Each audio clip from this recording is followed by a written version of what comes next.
కూర్చుందాం.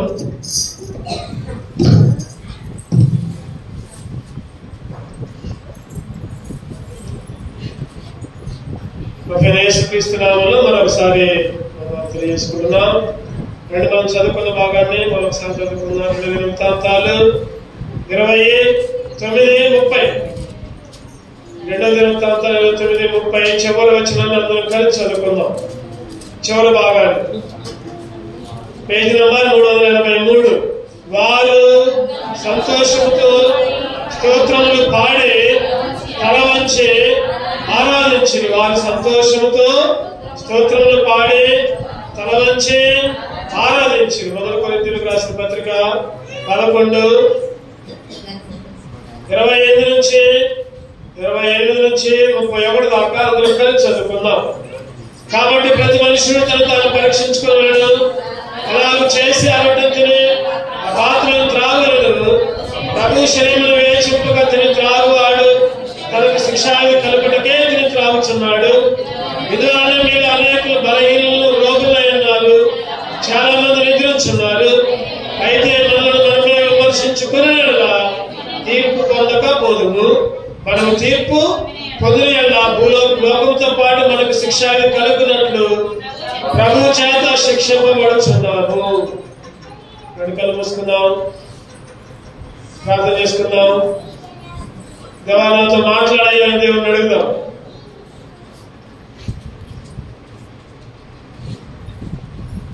ఏకమైన ఆరాధన నాకు నేర్పయ్యాని దేవుని అడుగుదాం.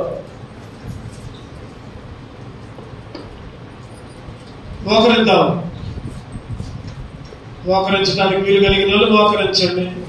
మోకాల నొప్పులుంటే పర్వాలా, దేవుని సన్నిధిలో తగ్గించుకొని వినయముతో దీనుడిగా మొరపెట్టుకుందాం. తల వంచి దేవుని ఆరాధించుకున్నాం ఇప్పటి వరకు. ప్రభా నీ బలవర్తమానం నాతో మాట్లాడినాను, సరే యోగ్యంగా నీ బలంలో చేసి పడికి నన్ను సిద్ధపరిచయ్యాని దేవుని అడుగుదాం. సరి చేసుకోకుండా బలంలో చేయి వేయకూడదు. వాక్యం వినకుండా బలంలో చేయి వేయకూడదు. ప్రార్థన చేసుకుందాం. ప్రేమ తండ్రి, కృపగల దేవా, గొప్ప దేవా, సర్వోన్నతుడా, మరొకసారి నీ సన్నిధికి వచ్చావు నాయన. నా జీవితంలో కూడా ప్రభా ఒకప్పుడైతే సంతోషం లేదు, సమాధానం లేదు నాయన. ప్రభా ఎన్నో విషయాల్లో నీకు దూరంగా ఉండి విచారకు వస్తున్నాయి.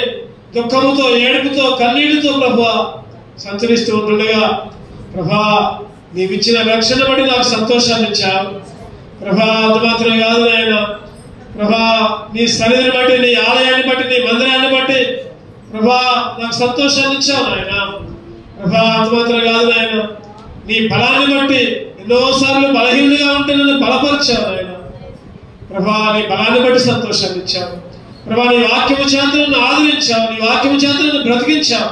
చర్చల స్థితిలో ఉంటే ప్రభా నీ వాక్యమే నన్ను ఆదరించింది నాయన. నీ వాక్యాన్ని బట్టి సంతోషం ఇచ్చావు.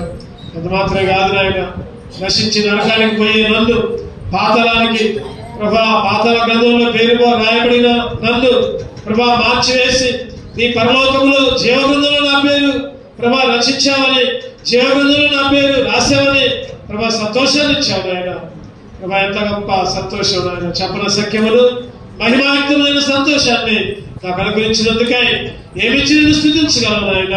తలలో వంచి సంతోషంతో నిన్ను ఆరాధించి ప్రభా నా జీవితకాలం అంతా నిన్ను స్థుతించి ప్రభు నిన్ను గణపరిచే బిడ్డగా ఉంచుతున్నందుకే ఉన్నాను నాయన ప్రభా.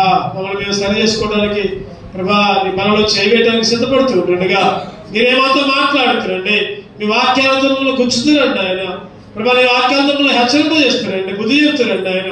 సరి చేసుకొని వాక్య ప్రకారము ప్రభా సరి చేసుకొని యోగ్యముగా నీ బలంలో చేయవేసి ఉండగా నన్ను మమ్మల్ని కూడా సిద్ధపరుస్తున్నామని ప్రభా. ఈ సభలో నిలబడి నన్ను కూడా శ్రమచారుల వరకు పంచుకోమని నీ ఆత్మతో నింపుతున్నాను. బలహీనను ఒప్పుకుంటున్నా, ఎందుకు పనికిరాలని ఒప్పుకుంటున్నాను ఆయన. మీరే బలపరుస్తున్నామని ప్రభా, మీరే మాతో మాట్లాడుతున్నామని యేసుక్రీస్తు పరిశుద్ధులను ప్రార్థించి వేడుకొంచున్నాము తండ్రి, ఆమేన్.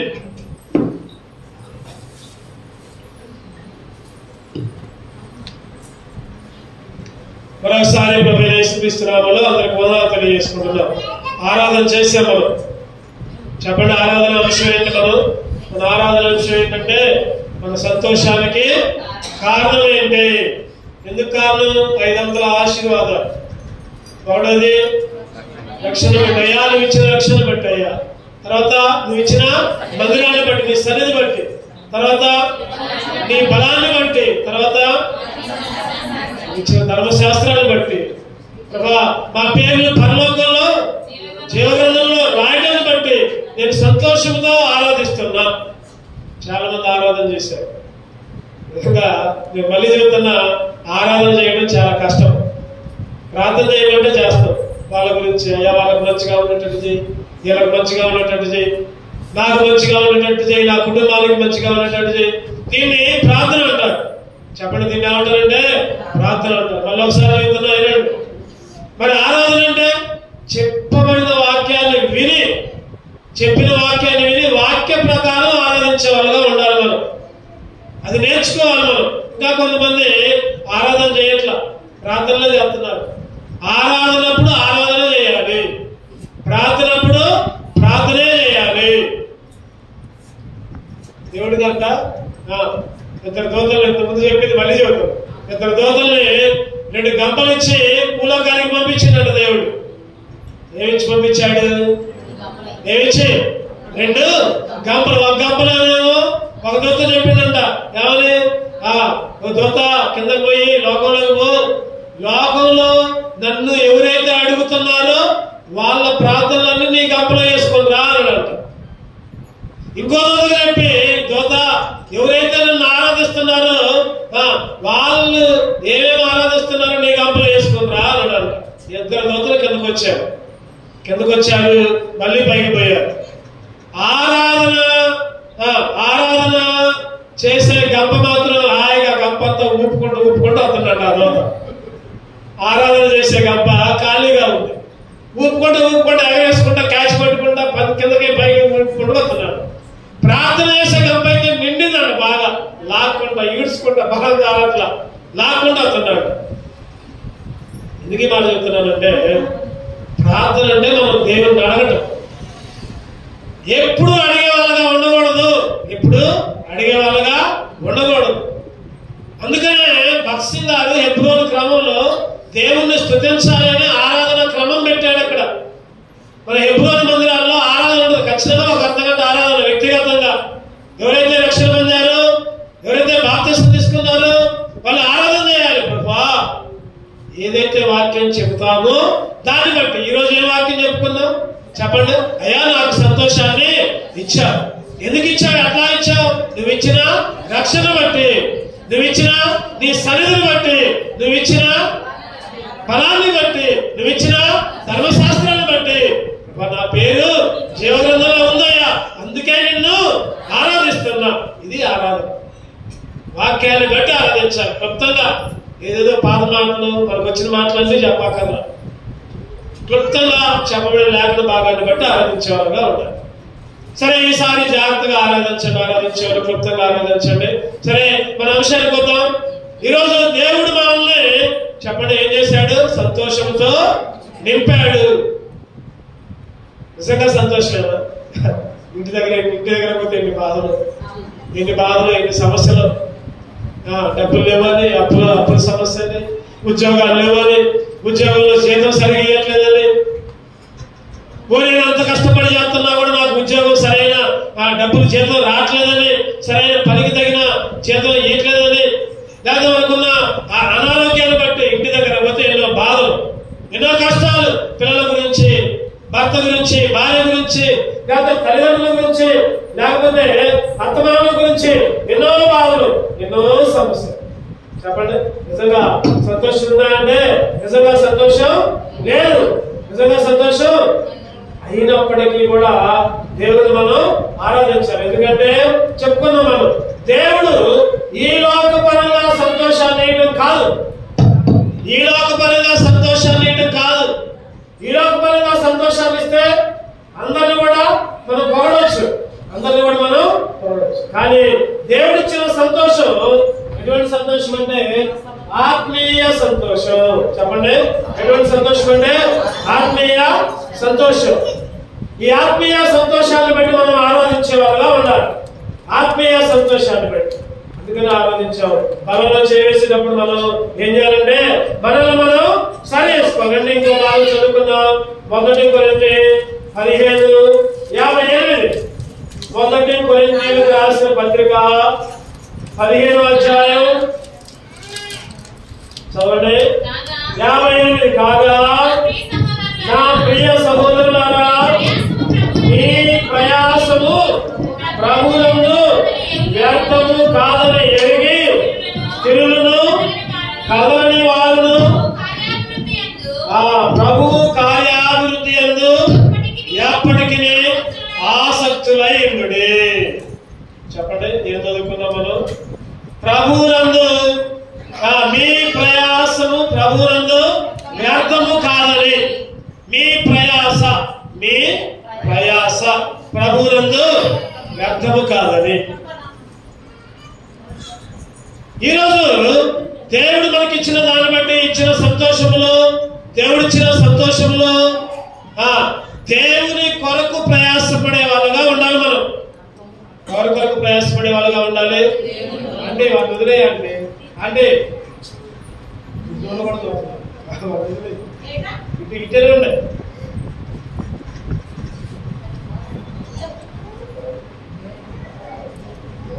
దేవుడిచ్చిన ప్రయాస, దేవుడిచ్చిన నీ ప్రయాస దేనిలో.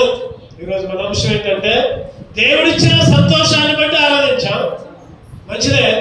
మరి ఆ సంతోషాన్ని బట్టి దేని కొరకు ప్రయాసపడుతున్నాం, దేని కొరకు ప్రయాసపడుతున్నాం.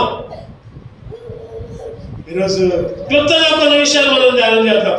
ప్రభువులో నీ ప్రయాస ఎట్లా ఉంది? మన ప్రయాస అంతా చెప్పండి, పొద్దున్న లేస్తే చెప్పండి, మన ప్రయాస అంతా పొద్దున్న లేస్తే పనికి పోవడం, ఇంట్లో అన్నం వండుకోవడం, కూరలు వండుకోవడం, ఆ పని చేయడం, ఈ పని చేయడం, పడుకునేదాకా మన కోసమే, మన ప్రయాసే.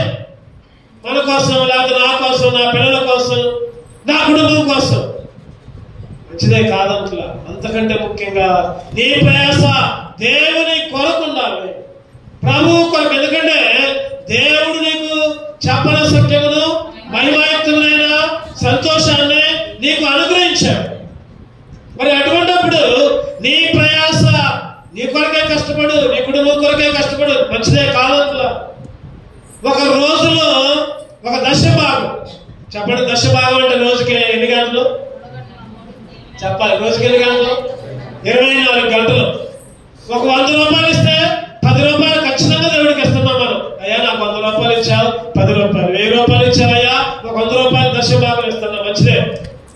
మరి రోజులో 24 గంటలు నీకు ఇస్తే 24 గంటల్లో చెప్పండి 2 గంటల 20 నిమిషాలు 2 గంటల దేవుడికి ఇయ్యాలి.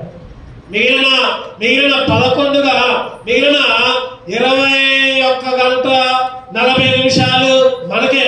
ఒక 2 గంటల 20 నిమిషాలు మాత్రం దేవుడికి ఇయ్యాల్సిందే. అంటే మన ప్రయాస దేవుడి కొరకు కూడా ఉంచుకోవాలి. ఒక ఆదివారం ప్రార్థనకు రాలేదనుకోండి, మనం చెప్పండి ఎన్ని రోజులు రానట్టు దేవుడి మందిరానికి. ఆదివారం వచ్చాం, వచ్చే ఆదివారం రాలా, ఆ పై వచ్చే ఆదివారం వచ్చాం అంటే 15 రోజులు దేవుని మందిరంలో నీ కాలు పెట్టలా. గుర్తుపెట్టుకో, 15 రోజులు దేవుని మందిరానికి దూరంగా ఉన్నావు.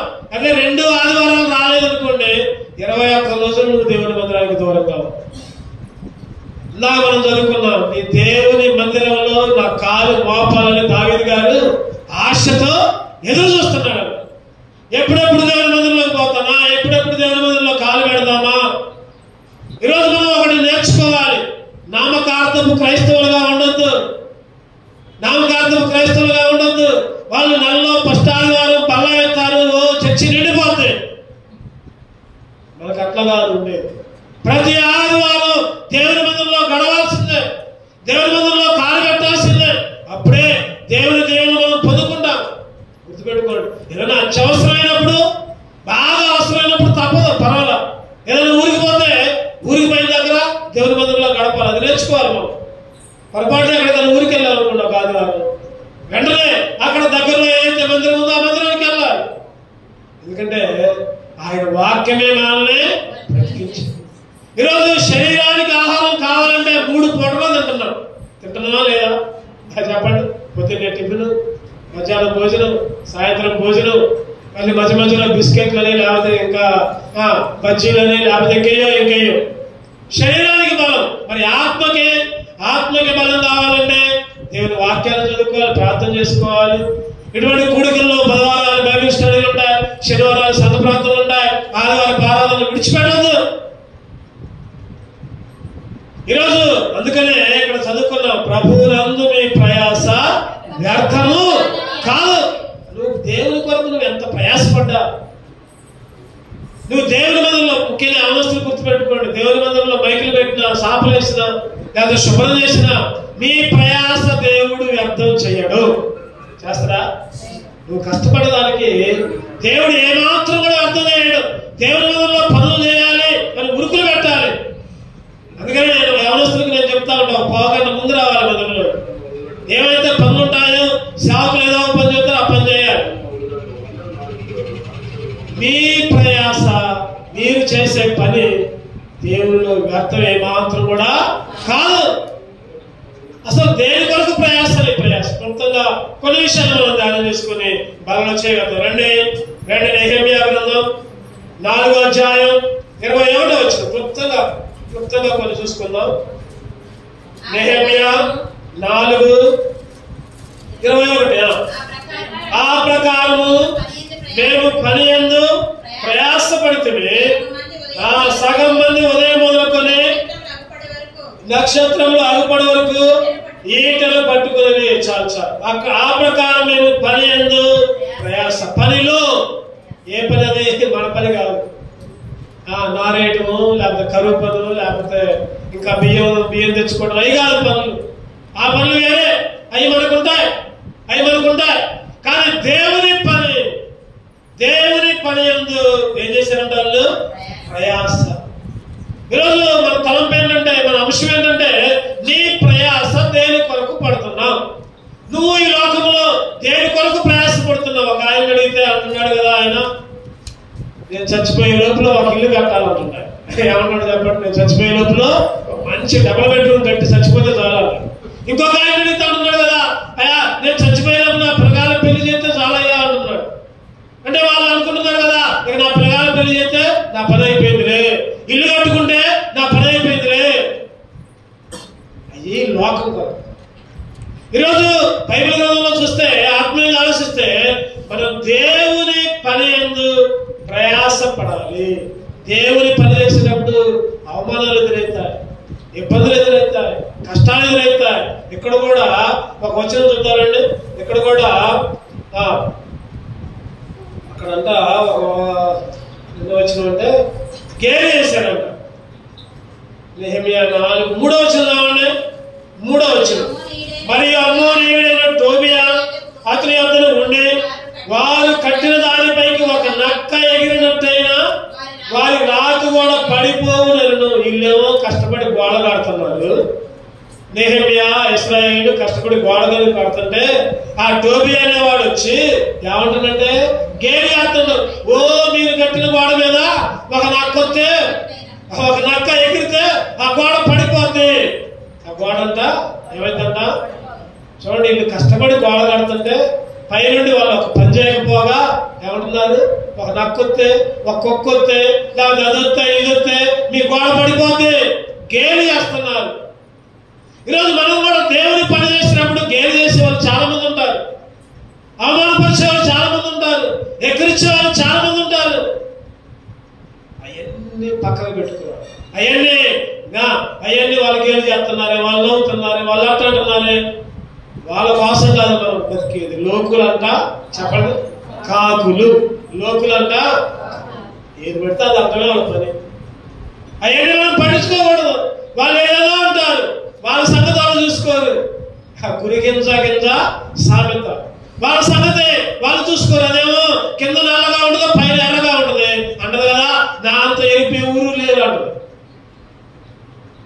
ఈరోజు లోకులు ఎన్నో మాటలు మాట్లాడుతూ ఉంటారు. కానీ నువ్వు దేవుని పనిలో గేలి చేసినా అవమానం చేసినా ఇంకో తలంపు ఉంది అక్కడ. చూద్దారండి. ఒకటేమో గేలి చేశారు, ఇంకో తలంపు 11వ వచనం చదవండి. 4:11 మా విరోధులను వారు తెలుసుకొనకుండాను చూడకుండాను మనం వారి మధ్యకు చొరబడి వారిని చంపి పని ఆటంకపరుచు వాళ్ళను చంపి. ఒకటోదేమో ఎగతాళి చేశారు, గేలి చేశారు, అవమానం చేశారు. రెండోదేమో అవసరమైతే వాళ్ళని చంపి ఆ పని చేయకుండా ఉండాలి, ఆ మందిరం కట్టకుండా ఉండాలి. ఆ మందిరం ఎట్ట కడతారో చూస్తా. వీళ్ళు అనుకునేది అదే. నెహెమియా ఇశ్రాయేలు పడిపోయిన గోడలు గుమ్మాలు లేపి నిలబడుతుంటే పక్కన ఉన్న వాళ్ళు గేలి చేస్తున్నారు. గేలి చేయడం కాకుండా ఇంకా వాళ్ళని చంపి ఎట్ట కడతారో చూస్తా ఉంటారు. ఈరోజు మన జీవితాల్లో కూడా మన ప్రయాస గేలి చేసే వాళ్ళు ఉంటున్నారు, చెప్పే వాళ్ళు ఉంటున్నారు, లేకపోతే ఏదో మాటలతో తోటలు పొడిసే వాళ్ళు ఉంటున్నారు. ఈ రోజుల్లో ఒక దెబ్బ కొట్టినా పర్వాలేదు కానీ మాట మాత్రం అనకూడదంట. ఒక ఆయన ఉన్నాడు, ఎన్నైనా కొట్టుకోండి మాట మాత్రం నన్ను అనమాకండి. అంటే ఒకసారి మాటే ఈటలాగా వచ్చింది. ఈరోజు మన జీవితంలో ఎవరెన్ని మాట్లాడినా దేవుని పనిలో ముందుకున్నా. దేవుని పని దేవుని ఆరాధించే పని. ఏ పని అది? దేవుని పని అంటే దేవుని స్తుతించే పని. ఆదివారం వస్తే దేవుని మందిరంలోకి వచ్చే పని అదే దేవుని పని. దేవుని ఆరాధించడం, దేవుని స్తుతించడం, దేవుని గణపరచడం. దేవుని పనిలో ప్రయాసపడుతున్నావా? లేకపోతే ఇంకా ఎక్కడ అక్కడ ఒక మాట ఉంటుంది. అదే 4:23 వాళ్ళంతా బట్టలు కూడా ఉతుక్కోలేదంట. ఆ పనిలో ఉన్నారు. ఆ పనిలో ఉండే వాళ్ళ వస్త్రాలు కూడా చదవనమాట. నేను గాని నా బంధువులు గాని నా పనివారు గాని నా వెంబడి ఉన్న భారవారు గాని ఉతుక్కోవడానికి తప్ప మరి దేనికి వస్త్రాలు? ఉతుక్కోవడానికే బట్టలు తీశారు. మళ్ళీ ఉతుక్కోవడం మళ్ళీ వేసుకోవడం. అంటే దేవుని పనులు అంత నిమగ్నమై ఉన్నారు. ఈరోజు మన జీవితాలు అట్లా ఉన్నాయి. దేవుని పని అంటేనే వెనకబడిపోతాం. దేవుని పని అంటేనే దూరంగా పోతున్నాం.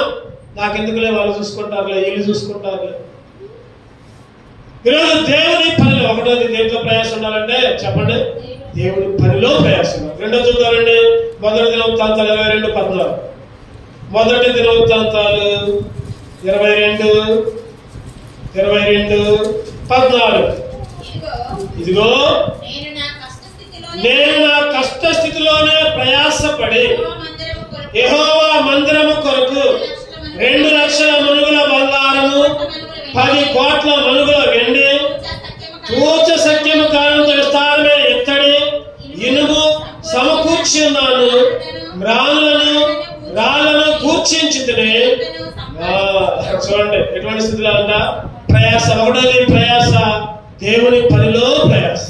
రెండవ ప్రయాస దేవునికి ఇచ్చే దాంట్లో ప్రయాస. దేవునికి ఇచ్చే దాంట్లో. ఇక్కడ ఎటువంటి స్థితిలో ఇచ్చారంట? ప్రయాసపడ్డాడంట కష్ట స్థితిలో. కష్ట స్థితిలో, కష్టమైన పరిస్థితుల్లోనే. చూడండి, కష్ట పరిస్థితుల్లో చాలా మంది అయ్యారు. ఆ రోజు విధవరాలు ఏమన్నా విధవరాలు ఒక ప్రవక్త వచ్చి అడిగాడు, అమ్మా నాకు కొద్దిగా భోజనం పెట్టమ్మా అన్నాడు.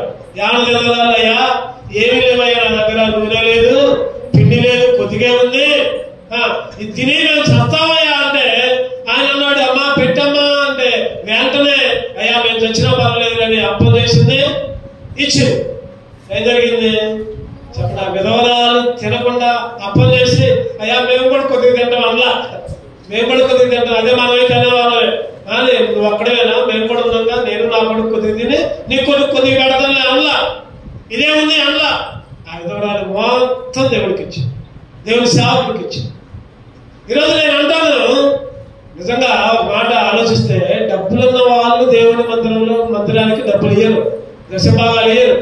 తక్కువ జీతం వచ్చినా, తక్కువ కష్టపడ్డా, తక్కువ ఉన్నా సరే దశభాగాలు దేవునికి ఇస్తారు. వాళ్ళే కష్టస్థితిలో కూడా దేవునికి ఇచ్చేవాళ్ళు చాలా మంది ఉన్నారు. ఉన్న స్థితిలో ఇచ్చేవాళ్ళు చాలా మంది లేరు. ఒక ఆయన 2 లక్షల రూపాయలు అప్పు తీసుకున్నాడ. ఈ మధ్య జరిగిన సంఘటన ఆయన చెప్తా ఉన్నాడు సాక్ష్యం. 2 లక్షల రూపాయలు అప్పు తీసుకున్నాడ. 2 లక్షల్లో దశభాగం ఎంత చెప్పండి? 2 లక్షల్లో దశభాగం ఎంత? లక్షకి 10,000. లక్షకి 10,000. 1000 అంటే 10,000 అంటే 1,000, 20,000 అంటే 2,000. మరి లక్షకు వచ్చేసరికి 10,000. 2 లక్షలు తీసుకున్నాడు అప్పు.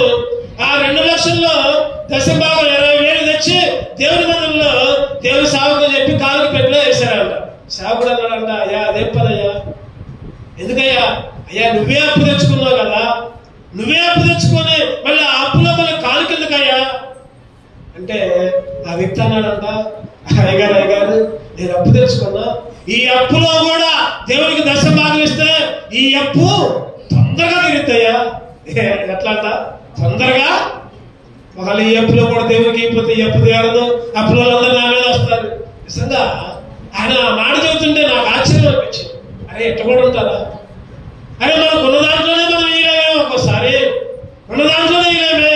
కానీ అప్పు తెచ్చినా, డ్వాక్రా లోన్లు వచ్చినా, అయ్యి వచ్చినా దేవుని భాగంలో దేవునికి ఇచ్చి దేవుని దేవుడు అంటాడు కదా, నాకు ఇచ్చి శోధించండి, నాకు ఇచ్చి మీరు నన్ను శోధించండి, ఆకాశపు వాకిళ్ళు విప్పి మీకు నేను ఇస్తా. ఈరోజు అట్టని నేను ఎట్లా చెప్పానని మీరు అప్పు తెచ్చి మీకు ప్రేరేపణ వస్తే, దేవుడి ప్రేరేపణ వస్తే వేయండి, కాలికి పెట్టిలో వేయండి. అంతేగాని ఆ ఉద్దేశంతో కాదు. ఎందుకంటే దేవుని ప్రయాస ఇక్కడ చదివితే ఏముంది? అక్కడ కష్టస్థితిలో ప్రయాస. ఎటువంటి స్థితిలో అన్నా వేదవేదనాలు 2 పైసలు కాలికేసి చెప్పండి. ఇంకొక ఆయనేమో ఉన్నాయన్నీ వేశాడు. ఎవరి కాలుకి తీసుకున్నాడు దేవుడు? పేద విధవరాలు. ఉన్నదంతా 2 పైసలే ఉంది, ఆ 2 పైసలే వేసాడు. ఈరోజు విధవరాలు లేకపోతే వృద్ధులు ఈరోజు చాలా మంది వాళ్ళకు ఉన్న దాంట్లోనే వాళ్ళ దశభాగాలు తెచ్చి మందిరాల్లో వేస్తూ ఉంటారు. పెద్ద పెద్ద ఉద్యోగాలు వేస్తే వాళ్ళు ఇవ్వకపోతున్నారు. కారణం ఏంటంటే వాళ్ళ కష్టస్థితిలో ప్రయాస తెలియదు వాళ్ళకి. ఈ కష్టస్థితిలోనే 2 లక్షల మనుగుల బంగారం అంట, 10 కోట్ల మనుగుల వెండి అంట. ఈరోజు నువ్వు నేను నేర్చుకోవాలి ఈ మాట. కష్టస్థితిలో కూడా దేవుని కొరకు ప్రయాసపడాలి. కష్టస్థితిలో కూడా మనం బలాన్ని ఇచ్చినట్టుండాలి. మందిరానికి ఎందుకు రాలేదు అక్క అంటే, నాకు అప్పుడే చాలా కాదు, ఒంట్లో బాగా జలం తగిలింది. ఏమన్నా జలం తగిలినప్పుడే మందిరానికి రా. అది ఏ స్థితిలో ప్రయాస అన్నట్టు? దాన్ని కష్టస్థితిలో ప్రయాసపడ్డావు. నీకు చేతగాని స్థితిలో, నువ్వు ఇంట్లో మంచం మీద పండుకోవాల్సిన స్థితిలో లెక్క లేకుండా వచ్చా మందిరానికి. అది కష్టస్థితిలో ప్రయాస. డబ్బులు ఇటువే కాదు, దేవుని మందిరంలో అడిగాడు కూడా. అరే అన్నా మా ఇంట్లో చుట్టాలు వచ్చానన్నా, అందుకనే మందిరానికి రాలేదన్నా, అటువంటిప్పుడే నువ్వు మందిరానికి రా. దాన్నే కష్టస్థితిలో ప్రయాస అంటారు. అన్నా మా ఇంట్లో ఫంక్షన్ అన్నా, అందుకనే మందిరానికి రాలేదు, అటువంటిప్పుడే ఇంట్లో ఉన్న వాళ్ళందరినీ మందిరానికి తీసుకుందా. కష్టస్థితిలో ప్రయాస, నీకున్న కష్టస్థితిలోనే చేయలేనప్పుడే నిజంగా మొన్న నేను అర్జెంటుగా ఒక మీటింగ్కి పోవాల్సి వచ్చింది. నిజంగా నాకు బుధవారం, గురు, శుక్ర బాగా జ్వరం, ఎందుకంటే తడిసిపోయా బాగా. స్కూల్ పనులు ఉంటున్నాయి, స్కూల్లో మేము హెచ్ఎం బాధ్యతలు చాలా చాలా కష్టంగా ఉంటున్నాయి, స్కూల్ బాధ్యతలు చాలా ఉంటున్నాయి. అదేవిధంగా పరిచయ బాధ్యతలు కూడా ఎవరైనా పిలిస్తే నేను రాను అని చెప్పలేకపోతున్నాను.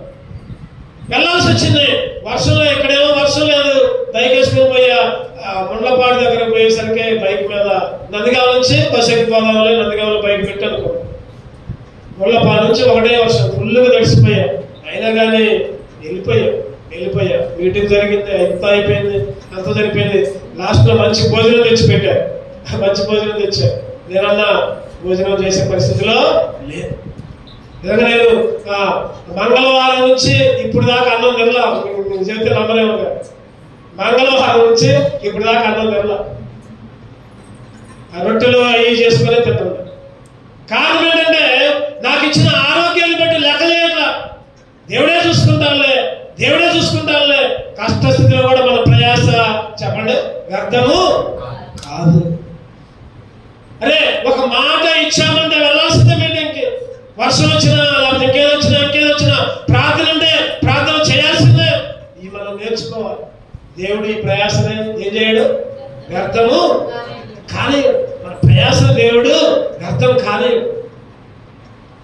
ఈరోజు దేవునికి ఇచ్చే విషయంలో మన బలాన్ని కానీ మన శక్తిని కానీ, దేవునికి పనిచేసే విషయంలో, సమయాన్ని ఇచ్చే విషయంలో, రోజుకి 3 గంటలు లేకపోతే 2 గంటలు, ఆదివారం వస్తే 3 గంటలు దేవునికి ఇచ్చే విషయంలో కానీ. ఈరోజు చాలా మంది చాలా సార్లు ఆదివారాలు మందిరాలు రాలేకపోతున్నారు. కారణం ఏంటంటే ఆదివారం కూడా దేవునికి సమయాన్ని ఇవ్వలేకపోతున్నారు. కొంతమంది డబ్బులు ఇస్తున్నారు కానీ మందిరాల్లో వచ్చడానికి సమయాన్ని ఇవ్వలేకపోతున్నారు. కొంతమంది మందిరానికి సమయం ఇస్తున్నారు కానీ మందిరంలో పనిచేయడానికి బలాన్ని ఇవ్వలేకపోతున్నారు. దేవునికి కష్ట పరిస్థితుల్లోనే దేవునికి ఇవ్వాలి. ఏమి ఇవ్వాలి చెప్పండి? సమయాన్ని ఇవ్వాలి. రెండోది బలం ఇవ్వాలి. మూడోది డబ్బు కూడా. కష్టస్థితిలో ఉన్నావా? ఇటువంటి ప్రయాసం ఉందా నీకు? మూడోది చూద్దామండి. ఒకటోది ఏమో దేవుని పని విషయంలో ప్రయాస, రెండోది దేవునికి ఇచ్చే విషయంలో ప్రయాస. మూడోది చూద్దామండి. ఫిలిప్పీయులకు రాసిన పత్రిక 4:3. ఫిలిప్పీయులకు రాసిన పత్రిక 4:3. నిజమైన సహకారి ఆ స్త్రీలు క్లెమెంతుతోనూ నా ఇతర సహకారులతోనూ సువార్త పనిలో నాతో కూడా ప్రయాసపడిన వారు కనుక. చెప్పండి, ఏ ప్రయాస అంట? సువార్త పనిలో, సువార్త ప్రకటించడంలో ప్రయాస, దేవుని గురించి చెప్పడంలో ప్రయాస. అన్ని ఉంటాయి కానీ ఈ ప్రయాస చాలా మంది కూడా. నీ భర్తకి, నీ భార్యకి, నీ పిల్లలకి, నీ బంధువులకి స్వార్థ వినిపి, స్వార్థ చెప్పు, మందిరానికి తోడుకుందా. స్వార్థ పనిలో ప్రయాస. ఆ రోజంతా స్త్రీలంట, క్లెమెంట్ అంట, ఇంకా అందరూ కూడా స్వార్థ పనిలో సహకారులుగా ఉన్నారంట. ఎట్లా ఉన్నారంటే స్వార్థ పనిలో సహకారులు ప్రయాసపడుతున్నారు. పౌలు గారు అంటారు, నా మట్టుకైతే బ్రతుకుట క్రీస్తే, చావైతే లాభం. బ్రతుకుట క్రీస్తే, క్రీస్తు కొరకు మనం బ్రతకాలి అంటాడు కదా. ఆ పౌలు గారే అంటారు కదా, అయ్యో సువార్తను ప్రకటించకపోతే నాకు శ్రమ. చెప్పండి, ఎక్కడుందో చెప్పండి. ఈ మాట ఎక్కడుందో చెప్పి చదవండి. ఎవరి ముందు చదువుతారో చూద్దాం. ఎక్కడుంది ఈ మాట? అయ్యో సువార్త ప్రకటించకపోతే నాకు శ్రమ. ఎక్కడ ఎక్కడ ఎక్కడ ఎక్కడ? కొరింథీయులకు రాసిన పత్రిక 9వ అధ్యాయం 16. కొరింథీయులకు రాసిన పత్రిక 1 కొరింథీ 9:16 సువార్తను ప్రకటించుచున్నాను, నాకు అతిశయ కారణం లేదు. సువార్తను ప్రకటించవలసిన భారం నా మీద మోపబడినది. అయ్యో నేను సువార్తను ప్రకటించకపోయినా నాకు శ్రమ. క్రీస్తు కొరకు నువ్వు బ్రతికావంటే సువార్త ప్రకటించు. ఒక ఆయన అంటున్నాడు కదా, రోజుకంతా 50 కరపత్రాలు పంచకపోతే ఆయనకు నిద్ర పడతాడు. హెబ్రోన్కి యూత్ క్యాంప్కి వెళ్ళినప్పుడు ఒక ఆయన ముందు వెనక అన్ని వాక్యాలు రాసుకున్నాడు, ఒక అట్టపెట్టెలు పట్టుకున్నాడు, బైక్ కూడా అన్ని వాక్యాలు కట్టాడు. మైక్ కట్టుకున్నాడు, చెప్తా ఉంటున్నాడు. ఎబ్రహంలో ఈత్ క్యాంపులు చూసే ఉంటారు. ఈత్ క్యాంప్ వచ్చినప్పుడు లాస్ట్ లో అన్నం తినేటప్పుడు ప్రార్థన చేస్తున్నాడు. అన్నం తినేటప్పుడు ప్రార్థన చేస్తాడు. హల్లెలూయా అంటారు కొన్ని చేస్తాడు. ఆయన చెప్తున్నాడు రోజుకి 50 కరపత్రాలు ఇవ్వాలంట. 50 ప్రదేశాల్లో ఆయన మైక్ నిలిపి మైక్లో సువార్త చెబుతున్నాడు. ఆయన అంటాడు, నాకు అన్నం లేకపోయినా నిద్ర పట్టింది, కానీ సువార్త చేయకపోతే నాకు నిద్ర పట్టదని చెబుతాడు. ఈరోజు 50 మంది కాదు, కనీసం మనం ఒక్కరికైనా సరే మనమన్నా సువార్తలో ఎక్కడగా ఉంటున్నామా, సువార్త ప్రకటిస్తున్నామా, నువ్వు పోయే ఉద్యోగం దగ్గర, నువ్వు పోయే పని దగ్గర, నువ్వు ఉండే ఇంటి దగ్గర, లేదా నీ బంధువుల దగ్గర దేవుని గురించి చెప్తున్నావా, సాక్ష్యం చెప్తున్నావా? దేవుని నమ్ముకో బాగుపడతావు, దేవుని నమ్ముకో నీకు అజ్జేస్తాడు, దేవుని నమ్ముకో నీకు మేలు వచ్చింది. ఏ చెబుతున్నావు? ఈ రోజుల్లో చాలా మంది పాస్టర్ గారు కూడా ఏ చెబుతున్నారు. పాస్టర్ గారు కూడా అంటే నేను తప్పేం పట్టట్లేదు, కానీ దేవుణ్ణి నమ్ముకో నీకు స్వస్థ వచ్చిందనే మాట ఉపయోగించద్దు. అయ్యా ముందు నీకు ఆత్మకి పట్టిన రోగాన్ని వదిలించుకో, తర్వాత శారీరక స్వస్థత. యేసుక్రీస్తు నమ్ముకో, నీ గుండె బాగు చేసుకో, నీ ఆత్మను బాగు చేసుకో, నువ్వు పరలోకంలోకి పోతావు. అది స్వార్థ. ఏదో లోక భాష తెప్పించి వాళ్ళు వస్తారు, స్వస్థత వచ్చిందని వస్తారు. 2 వారాలు వచ్చినా, 4 వారాలు వచ్చినా, నెల వచ్చినా మాకేం మేలు కలగట్లా, మాకేం కలిసి రాట్లా, మేము నమ్ముకో, మేము రామ మందిరానికి ముందే అట్లా చెప్పేసరికి వాళ్ళకి అట్లా నాటుకొని పోయి వాళ్ళు ఇంకా దేవుడు అంటే పెద్ద శత్రువులుగా తయారవుతున్నారు. దేవుని నమ్ముకో, కష్టం వచ్చినా, ఇబ్బందులు వచ్చినా, ఇరుకొచ్చినా నువ్వు పరలోకంలోకి పోతావు చనిపోయిన తర్వాత. ఒక ఆయన అన్నాడు కదా, సచ్చిన తర్వాత నేను చూసి వచ్చిందా అయింది అన్నాడు. సచ్చిన తర్వాత నేను చూసి వచ్చిందా అయింది. సచ్చిన తర్వాతనే నువ్వు చూస్తావు. బ్రతికితే 70 బతుకుతావు. చచ్చిపోతే కొన్ని వేల సంవత్సరాలు. బైబిల్లో మనకు ఉదాహరణలు చాలా ఉన్నాయి. ధనవంతులు, రాజులు, ఈ లోకంలో నీచమైన బ్రతుకు, కుక్కల నాకిన బ్రతుకు, ఎంగిలి బ్రతుకులు ఏర్కొనే పరిస్థితి లాజరుది. చనిపోయాడు, అబ్రహాము రొమ్మున ఆనుకున్నాడు. ఈ లోకంలో ఇష్టం వచ్చి తిన్నాడు, తాగాడు, సుఖించాడు, ఓదారంగు బట్టలు వేసుకున్నాడు, టేబుల్ మీద తిన్నాడు, చచ్చిపోయాడు. ఎక్కడికి పోయాడు? నరకంలో పడ్డాడు. తండ్రి అయిన అబ్రహామా, ఒక్క చుక్క నీళ్లు పంపించారు. ఒక్క చుక్క నీళ్లు కోసం నరక యాతన. ఈరోజు చాలా ఉదాహరణలు ఉన్నాయి. చనిపోయిన తర్వాతే నీ అసలు జీవితం. బ్రతికితే 70 బతుకుతావు, 80 బతుకుతావు, ఇంకేదైనా బాగుంటే 90. అవి కూడా ఆయాసకరం, దుఃఖకరం. అసలు 70 వచ్చినప్పుడే నీ కొడుకులు, నీ మనవాళ్ళు ఎప్పుడు దాతరా ముసలుడు అని చెప్తా ఉంటారు. ఎప్పుడు దాతరా ఈ ముసలి, ఈ ముసలిదాని ఆస్తి నేను అనుభవించాలి. ఈరోజు జరిగే పరిస్థితి అదే. సాగు రాకపోతే చంపుతున్నారు. విషయం కలిపి మొన్న ఒక ఆయన తండ్రి కన్నా విషయం ఇచ్చి బలవంతంగా నోట్లో కుక్కాడంట. ఆ బిల్డింగ్లు ఉన్నాయి ఆయన తండ్రి పేరు మీద, నా పేరు మీద రాయనా అంటే, అరే నేను చచ్చిన తర్వాత నీకే కారా, నేను చచ్చిన తర్వాత నువ్వే తీసుకుంది కాదా అంటే, అప్పుడు దాకా ఆగట్లా, చచ్చిన దాకా కూడా ఆగట్లా. విషయం కలిపి, అన్నంలో విషయం కలిపి ఆ భార్య భర్త కుక్కారు. నోట్లో కుక్కి చివరికి చచ్చిపోయారు. ఏం జరిగింది? ఇద్దరు కలిసి జైల్లో పోయారు. అరే చనిపోయేదాకా తండ్రిని మంచిగా చూసుకుంటే తర్వాత ఆస్తి నీదేగా. ఈరోజు తల్లిదండ్రులను పిల్లలు చూసుకోవట్లా. ఏ ఆస్తి కోసమో, లేదా బంగారపు చైన్ కోసమో, లేదా ఇంకదేని కోసమో. నీ బ్రతుకు ఎంతలో కనబడి అంతలో మాయమైపోయే ఆవిరి వంటి జీవితం లేదు. గుర్తుపెట్టుకో. అందుకనే బ్రతుకున్నప్పుడే దేని కొరకు ప్రయాసపడాలి? దేని కొరకు? స్వార్థ చెప్పడం కొరకు ప్రయాసపడు. స్వార్థను ప్రకటించు. ఒక్క ఆత్మని రక్షించు. నీకు కిరీటాలు ఉంటాయి, అక్కడ పరలోకంలో కిరీటాలు ఉంటాయి. ఒకటో దేని కొరకు? దేవుని పని కొరకు. రెండోది దేవునికి ఇచ్చే విషయంలో ప్రయాసం. మూడోది స్వార్థ కొరకు. 4వ చూద్దామండి. కొలస్సీలకు రాసిన పత్రిక 4వ అధ్యాయం 12 వచ్చింది. కొలస్సీలకు రాసిన పత్రిక 4:12. మీలో ఒకడును ఎపఫ్రా వందనములు చెప్పుచున్నాడు. మీరు సంపూర్ణులను, దేవుని చిత్తమును గురించి సంపూర్ణ ఆత్మ నిశ్చయత గలవారని, నిలకడగా ఉండవాలని, ఇతడు ఎల్లప్పుడూ మీ కొరకు తన ప్రార్థనలో పోరాడుచున్నాడు. మీ కొరకు తన ప్రార్థనలో పోరాడుచున్నాడు. పోరాడుంటే ప్రయాసం చెప్పండి, పోరాటం అంటే దేంట్లో పోరాడాలి, దేంట్లో ప్రయాసపడాలంటే ప్రార్థనలో పోరాడాలి. ప్రార్థనలో ప్రయాస. ఈ లోకంలో అన్ని ప్రయాసలు ఉంటున్నాయి కానీ ప్రార్థన చేయడానికి రమ్మంటే రావట్లా. ఉపవాసం ఉంటే మొరపెడదాం రాండంటే రావట్లా. ప్రార్థనలో పోరాటం ఉందా? ప్రార్థనలో పోరాడాలి. ఎవరి కొరకు? దీనుల కొరకు, అక్కర కలిగిన వారి కొరకు. ఎవరికి ఏం ఆకలి ఉందో నువ్వు ప్రార్థన చేయ వాళ్ళ కొరకు. నీ క్షేమం కొరకు వాళ్ళ కొరకు ప్రార్థన చేయి. అప్పుడప్పుడు అనుకోవచ్చు, మా కొరకు ఎవరు ప్రార్థన చేస్తున్నారు? నీ కొరకు ప్రార్థన చేయకపోతే వాళ్ళకే నష్టం. గుర్తుపెట్టుకోవాలి మాట. నీ కొరకు ఎవరైతే ప్రార్థన చేయలేదో వాళ్ళకే నష్టం.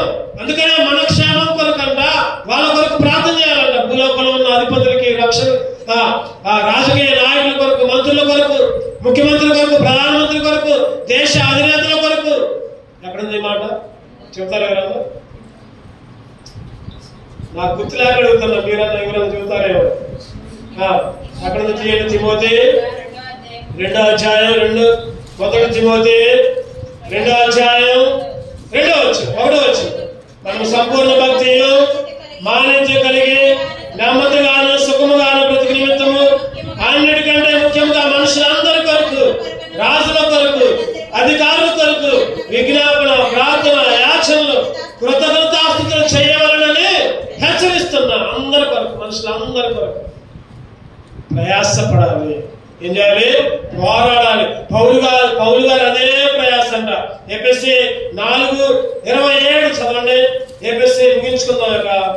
5 ఎఫెసీ 4:27. అపవాదికి చోటు ఇయ్యకుడి, దొంగిల వాడికి మీద దొంగిలక అక్కడ గలవాని కొరకు పంచిపెట్టకు వీలు కలుగు నిమిత్తము తన చేతులతో మంచి పని చేయొచ్చు. కష్టపడవాలి. అక్కర కలిగిన వాళ్ళ కొరకు కష్టపడాలి. అంటే ప్రార్థనలో ప్రయాసం, ప్రార్థనలో పోరాడు. వాళ్ళ కొరకు వీళ్ళ కొరకు ప్రయాసపడు. వీరు ఎడతెగక ప్రార్థన ఎందును చెప్పండి, సహవాసములను, రొట్టె విరుచుటను, కూడుకొనుట ఎందును ఎడతెగక. ప్రార్థనలో ఎడతెగకుండా, సహవాసంలో ఎడతెగకుండా, రొట్టె విరుచుట్లో ఎడతెగకుండా, బోధలో ఎడతెగకుండా. ఆదివారం ఒకసారి వచ్చి పోవడం కాదు. బుధవారాలనే, శనివారాలు వీలు కానప్పుడు రాకర్లా పర్వాలేదు. కనీసం ఆదివారాలు కూడా రాలేని స్థితిలో ఉంటున్నాం ఒక్కోసారి. బైబిల్ అంటుంది కదా, బోధలో ఎడతెగకుండా, సహవాసంలో ఎడతెగకుండా, రొట్టె విరుచుట్లో ఎడతెగకుండా, ప్రార్థన చేయట్లో కూడా ప్రార్థనలో పోరాడాలి. సంఘంలో ఎవరు బలహీనంగా ఉన్నారు, ఎవరు అక్కర్లో ఉన్నారు, ఎవరు అవసరతలో ఉన్నారు, సంఘ క్షేమం కొరకు, కుటుంబాల క్షేమం కొరకు ఏం చేయాలి? అప్పుడు మనం ప్రార్థన చేయాలి. అందుకనే శనివారాలు, అందుకనే ఉపవాస కూడికలు, అందుకనే ఆల్రెడీ ప్రార్థనలు. ఈరోజు మనం ప్రయాసపడే వారిగా నువ్వు నేను ఉండాలి. చివరిగా ఇంకొకటి చూసుకున్నారండి. 1 కొరింథీ 14:1. 1 కొరింథీయులకు రాసిన పత్రిక 14:1. ప్రేమ కలిగి ఉండుటకు ప్రయాసపడుడి. దేనికంట చెప్పండి, దేనికంట? ప్రేమ కలిగి ఉండుటకు. ఈరోజు అన్నీ ఉన్నాయి కానీ ఇది లేదు మనకి. అన్నీ ఉంటున్నాయి, ప్రేమ లేదు. తోటి వాళ్ళని ప్రేమించే గుణం ఉండట్లా. అరే వాళ్ళ బాధల్లో ఉన్నారే, వాళ్ళ అక్కర్లో ఉన్నారే, వాళ్ళ అవసరాల్లో ఉన్నారే. ప్రేమ కలిగి ఉండుటకు ప్రయాసపడుడి.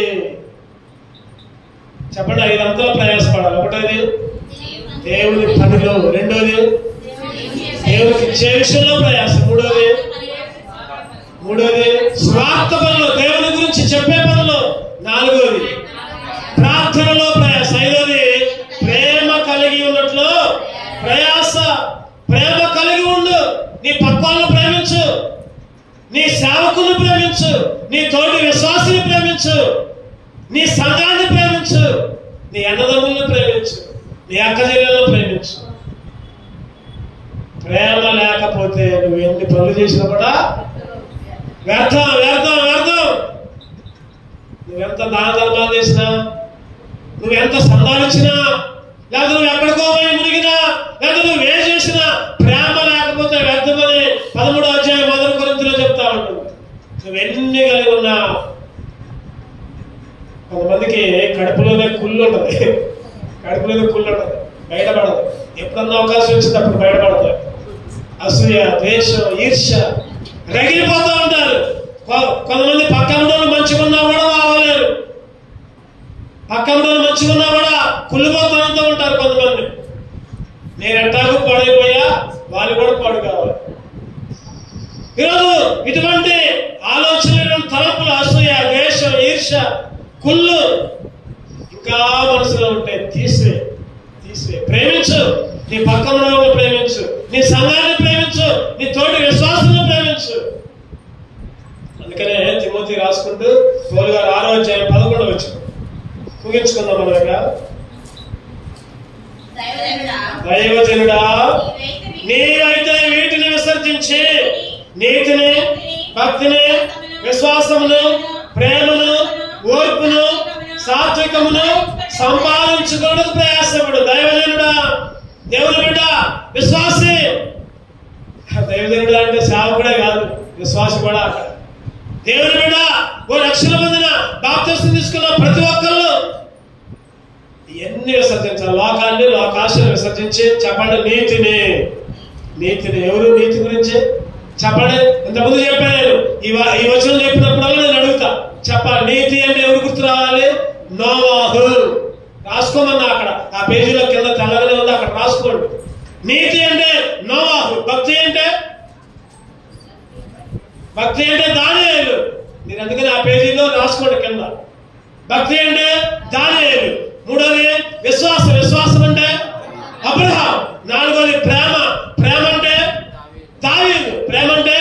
దావీదు. 5వది ఓర్పు అంటే యోబు గారు. సాత్వికం అంటే మోషే గారు. 6 ఉన్నారు ఇక్కడ. నీతి నోవాహు, భక్తి దానియేలు, విశ్వాసం అబ్రహాం, ప్రేమ దావీదు, ఓర్పు యోబు, సాత్వికం మోషే. వాళ్ళకున్న లక్షణాలన్నీ కలిగి, వాటిని కలిగి ఉండడానికి, నీతి కలిగి ఉండడానికి, భక్తి కలిగి ఉండడానికి, విశ్వాసం కలిగి ఉండడానికి, ప్రేమ కలిగి ఉండడానికి, ఓర్పు కలిగి ఉండడానికి, సాత్వికం కొరకు ప్రయాసపడు. దేని కొరకు ప్రయాస? బైబిల్లో అన్నమాట, వారి కడిపే వారి అక్క ప్రార్థనకు రాలేదని అక్క అంటే, మా ఆయన ఇప్పుడే చికెన్ తెచ్చిందన్నా, వండమన్నాడు, అందుకనే ప్రార్థనకు రాలేదన్నా చాలా మంది ఉన్నారు. అరే ప్రార్థనకు వచ్చే టైంలో వండుకుంటూ కూర్చుంటారు. వండుకోవడంలో తప్పలేదు, తిట్టడంలో తప్పలేదు. ప్రార్థన మానేసి వండుకోవడంలో తప్పు. ప్రార్థన మానేసి అన్నం తినడం కూడా తప్పే. దైవజనుడా ఏం కలిగి ఉండాలి చెప్పండి? ఈ 6 లక్షణాలు: ప్రేమ, ఓర్పు. ఈరోజు ఇంకా దేని కొరకు? కడుపు కోసమేనా ప్రయాస? వంటల కోసమేనా ప్రయాస? పిల్లల కోసమేనా ప్రయాస? లేదా ఈ లోకంలో కావాల్సిన వాటి కోసమేనా ప్రయాస? మరి దేవుని కొరకు ఏ ప్రయాస పడుతున్నాం? అందుకనే ఇంకో మాట చదువుకొని ముగించుకుందాం. లోకసువార్త 5వ అధ్యాయం 5వ వచనం. వాళ్ళంతా రాత్రి అంతా ప్రయాసపడ్డారు. 5:5 సీమోను, నిలవడా, రాత్రంతా మేము ప్రయాసపడుతుంది కానీ మాకేమి దొరకలా. రాత్రంతా ప్రయాస. నువ్వు దేవుని విడిచిపెట్టి దేవుని మాటకు లోబడకుండా నువ్వు ఎంత ప్రయాసపడ్డా నీకేమీ దొరకదు. గుర్తుపెట్టుకో. నువ్వు దేవుని వదిలిపెట్టి, దేవుని మందిరాన్ని వదిలిపెట్టి, ఓ నేను అది దానికి పోతున్నా, దీనికి పోతున్నా, అది చేస్తున్నా అన్ని కూడా చెప్పుకున్నాం చాలాసార్లు. చిల్లు పడ్డ సంచిలో డబ్బులు వేసినట్టే. చిల్లు జేబులో డబ్బులు వేసుకుంటే ఏమైతే ఉంటాయా? పోతాయి. చిల్లు పడ్డ కుండలో నీళ్లు పోస్తే ఉంటాయా? ఉండవు. రాత్రంతా ప్రయాసపడ్డారు. ఎవరు ప్రయాసపడ్డారు? శిష్యులు. చేపలు పట్టాలని ప్రయాసపడ్డారు. దొరికినాయి వాళ్ళకి. అంతలోకి వేసి తీసుకొచ్చిండు. అయ్యా రాత్రంతా ప్రయాసపడ్డాం కానీ ఏమీ దొరకలా. సీమోను వాడి పక్కే, వాళ్ళ పక్కే. దేవుడు ఒక్క మాట చెప్పిండు. ఆ ఒక్క మాటతోనే వాళ్ళు లోపడ్డారు. వెంటనే వలేశారు. వల తీస్తే మిగిలిపోయింది విస్తారమైన చేపలు. దేవుని మాటకు లోబడు. అయ్యా రాత్రి మొత్తం అక్కడేసిన వాళ్ళ, ఎక్కడేసిన అక్కడ అయినా చేపల వల్ల నువ్వు వచ్చి మాకు చెబుతున్నావా? మాకు మేము చేపలు పట్టే వాళ్ళ మాకు రాత్రంతా చేపలు పట్టడం చూసిన కానీ ఎక్కడ వల్ల అల్లా దేవుని మాటకు లోబడ్డారు, దేవుని ఆజ్ఞకు లోబడ్డారు. దేవుని మాటకు ఎలా లోపడుతున్నావు నువ్వు? దేవుని ఆజ్ఞకు ఎలా లోపడుతున్నావు నువ్వు? అరే ఆదివారం దేవుని సన్నిధిలోకి రావాలంటే దేవుని సన్నిధికే రాలేకపోతున్నావే. అరే ప్రార్థన చేయడానికి రావాలంటే ప్రార్థనకే రాలేకపోతున్నావే. ఇంకా నీ ప్రయాస అక్కడ లోకం కొరకే. దేవుని మాట విను, లోబడు. దేవుడి మాట చెప్పిండు. వాళ్ళు ఏం చేశారన్నా 6వ వచనం, వారు అలాగ చేసి విస్తారమైన చేపలు పట్టిరి, వారి వలలో పిగిలిపోవచ్చుండగా. దేవుని మాటకు లోబడు. విస్తారమైన దీవెనలు నీ మీద, నీ కుటుంబం మీద, నీ పిల్లల మీద. నువ్వెక్కడుంటే అక్కడ ఆ విస్తారమైన దీవెనలు దేవుడు కుమరిస్తాడు. దేవుని కొరకు ప్రయాసపడు, దేవుని పని కొరకు ప్రయాసపడు, దేవునికి ఇచ్చే విషయంలో ప్రయాసపడు, స్వార్థ విషయంలో ప్రయాసపడు, ప్రార్థనలో ప్రయాసపడు. చెప్పండి చివరిగా ఇంకా దీనికి ప్రేమించడంలో ప్రయాసం. ఇంకా 500 ప్రయాసం. ఇంకా నేను దాని కొరకే దీని కొరకే అంటే ఒప్పుకొని యోగ్యంగా మనలో చేయాలి. 2 కళ్ళు మూసుకుందాం. ఒక్క నిమిషం మనం సరి చేసుకుందాం. ఒక్క నిమిషం మనం సరి చేసుకుందాం. తండ్రి దేవా, ఇప్పుడు దాకా నా కొరకే ప్రయాసయ్యా, నా ఉద్యోగం కోసమే, నా బ్రతుకు కోసమే, నా పిల్లల కొరకే నాయన, నా కుటుంబం కొరకే. ప్రభా నీ కొరకు అస్సలు ప్రయాసపడట్లా, నీ పని అస్సలు చేయట్లా నాయన. నీకు ఇచ్చే విషయంలో కూడా నేను చాలా దొంగతనం చేస్తున్నాను. నా సమయాన్ని ఎట్లా, నా బలాన్ని ఎట్లా. ప్రభా స్వార్థ పనులు అస్సలు ప్రయాస లేదు. ఒక కరపత్రికే ప్రభా దేవుని గురించి చెప్పట్లేదు ఆయన. ఎన్ని అవకాశాలు వచ్చినా లోకస్తుల దగ్గర లోకస్తులు మాట్లాడిన ఆయన అస్సలు గురించి చెప్పట్లా. ప్రార్థన అస్సలు ఎట్లా, ప్రార్థనలో అస్సలు ప్రయాసపట్లా, ప్రేమించడంలో అస్సలు ప్రయాసం లేదు. క్షమించిన ఆయన, క్షమించయ్యా,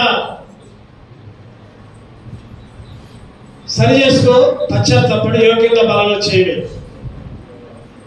నేను ఆ తప్పు చేశా, ఈ తప్పు చేశా, నేను బలంలో చేయవేయను అని అనుకో. మాకు అట్ట బలంలో చేయవేయకుండా కూడా పాపమే. బలంలో చేయవేయి, ఖచ్చితంగా చేయవేయి. సరి చేసుకో, ఒప్పుకొని విడిచిపెట్టు. యోగ్యముగా బలంలో చేయవేసి దేవుని ఆరాధించే బిడ్డగా దేవుడు సంతపరచు.